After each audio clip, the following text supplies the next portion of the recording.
One of the best things about bass fishing is knowing how those bass set up predictably year in and year out based on bass patterns and behavior and seasonal transitions. And we can target those bass using specific lures and techniques to exploit that behavior. And there are certain lures, while they work great all year long, there are certain points during the year, such as during the fall, that they really, really excel. Case in point, the good old FLUKE or soft plastic jerkbait. And today we're going to be talking about how I use various types of soft jerkbaits to exploit that bass pattern and behavior in the fall and get some really monster bites. Stick around, we're going to talk all about it. Ooh, that's a good one. That's a good fish there, kids. Ooh, he's got some fight in him. Oh, come on now. Whoa, that's a big fish. I hope I got him good. That's the biggest fish of the day. Holy cow, that's a big fish. That's a huge fish. Come here, you. Come here. Oh, you are not going anywhere.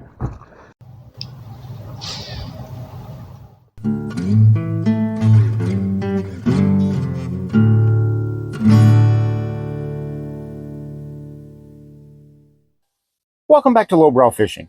And for me, nothing says fall fishing more than a soft plastic jerkbait or a FLUKE.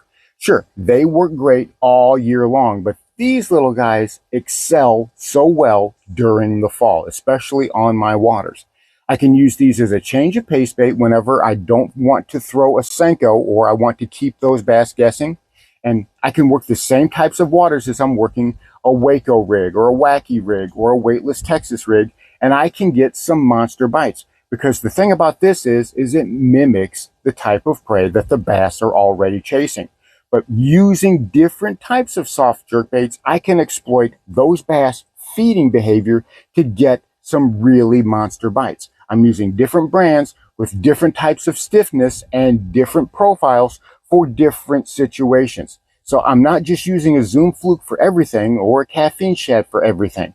We're going to talk about how I'm using the different brands from the stiffest to the most supple for different types of presentations and why they work as well as they do.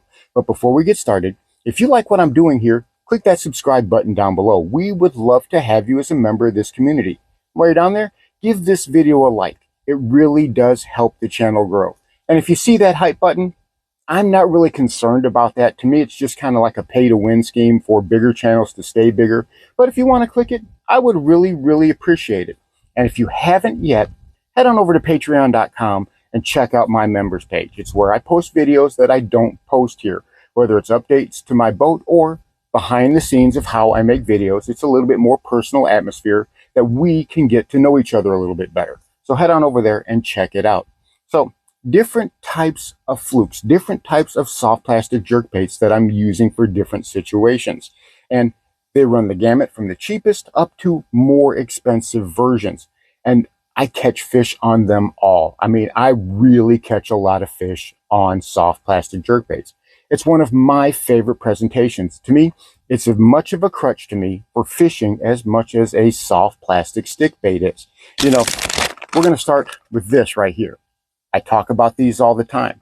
These things are $1.25 a pack in that box in Walmart. And if you don't use these, you're missing out. You say, lowbrow, those things are cheap. Lowbrow, those things are garbage. I'm not using those. Okay, well then save some for me and I'll catch the fish with them.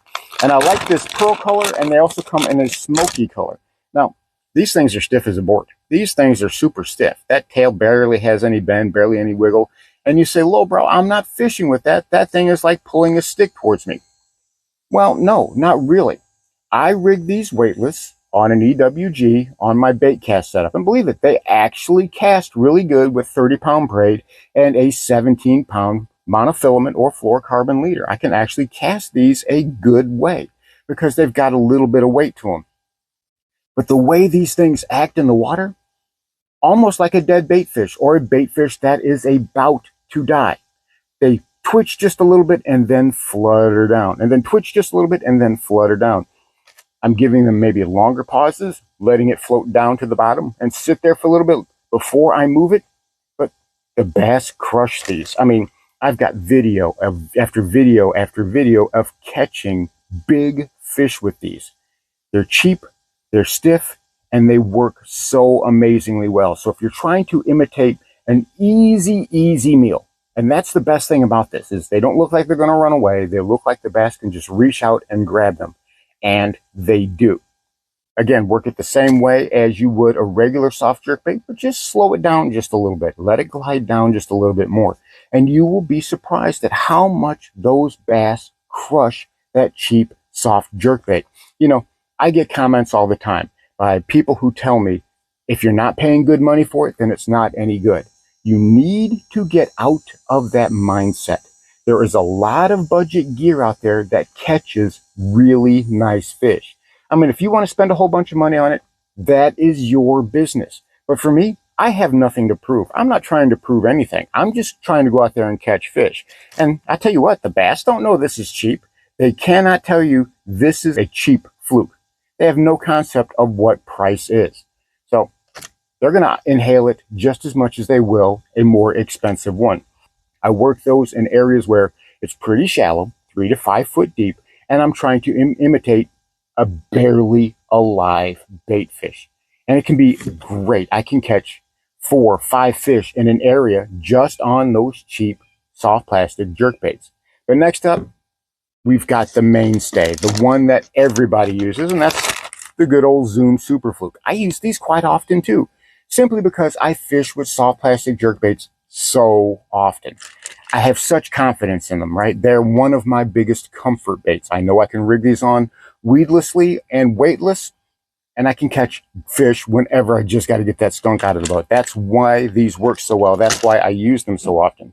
Now, this, you can see, we're going to compare the two between the cream, right, and the Zoom. You see how that tail's got a lot more flap, a lot more wiggle to it. Now, believe it or not, these are a bit heavier than these.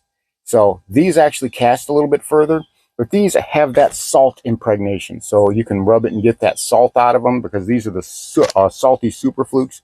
But I'm using those in areas, again, a little bit more shallow, when I want to be able to have maybe a little bit more lifelike presentation.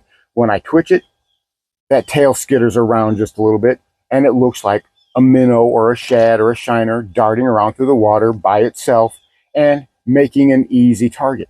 So whenever I'm trying to use something that looks like a dead or dying fish, then I go with that cheap cream. If I want to show something that's a little bit more active, that I can twitch really quickly on a slack line, I'm fishing it a lot like I am a hard jerk bait, is I twitch, and then I let it pause. I let it drift down. Not as much as I am the cream, but I am letting it go down to the tops of that vegetation, and then I twitch it again, and that softer tail kicks around, and it looks like it's alive, and those bass absolutely devour it. Now, as far as color selection, you know, you're looking at it.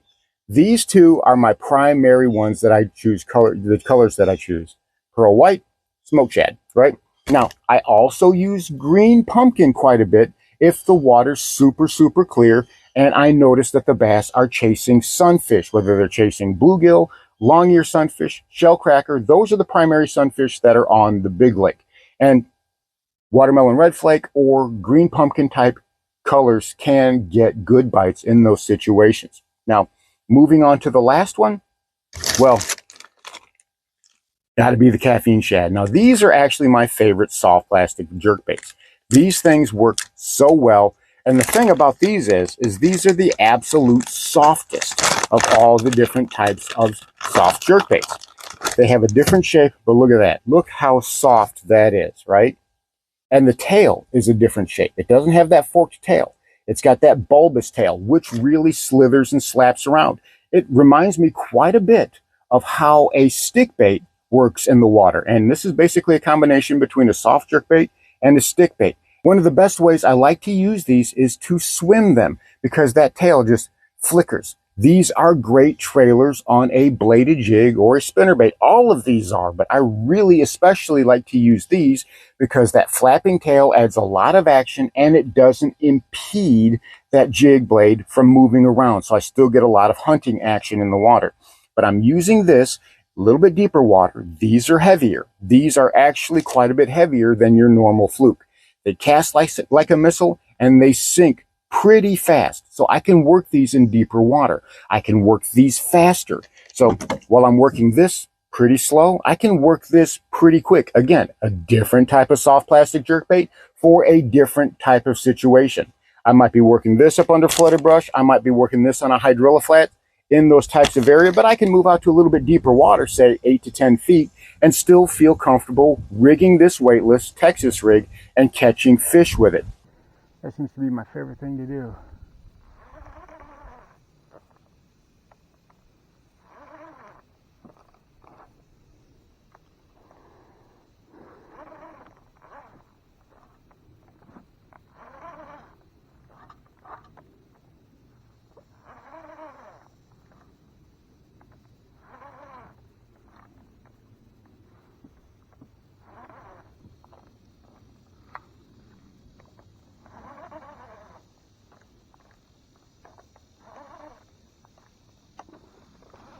I got him.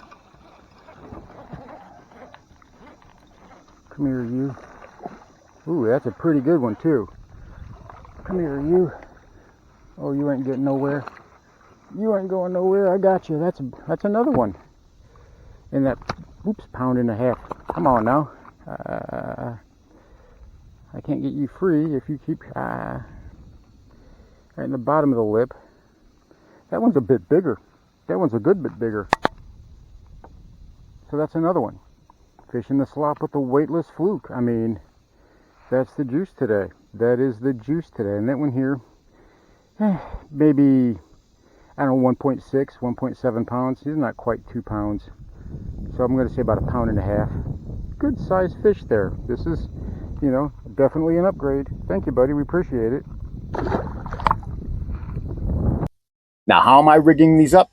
It is super, super simple. And that is, I like to use an EWG, usually a 3/0 or a 4/0, depending on how deep the water is, because this is my weight source. This is my only weight source, is that hook. This is the cheap one because that's what I was fishing with. I was fishing up under flooded brush. I was fishing hydrilla flats, and these things skip like a dream. It doesn't matter whether it's a caffeine shad, a Zoom Super Fluke, or the cream soft jerkbait. These things, especially the cream ones, because they're stiffer, they skip like a rocket. These things skip exceptionally well. But if you notice, I've got this thing rigged straight, so that when I text pose it, it is straight as an arrow. Now, why do I want that bait to be so straight? Very simple. If it's not rigged perfectly straight, it will tend to lurch to one side over and over again. And sure, you can get bites doing that. I'm not going to say it, but it's going to look more natural if you get that bait rigged straight. So that way it actually does the side-to-side action, and you can get the attention of those bass. I'm telling you, it is such a great lure. It is such a great technique. So give that a try. Try different types of flukes for different types of situations. You're fishing shallow flats, and you want a dying or dead bait fish type of presentation, try this. You're going to love it. I'm telling you what, they might be cheap, but you will love these. And if you buy a pack and you don't catch anything, you're at $1.25. So, I mean, what have you really spent on that?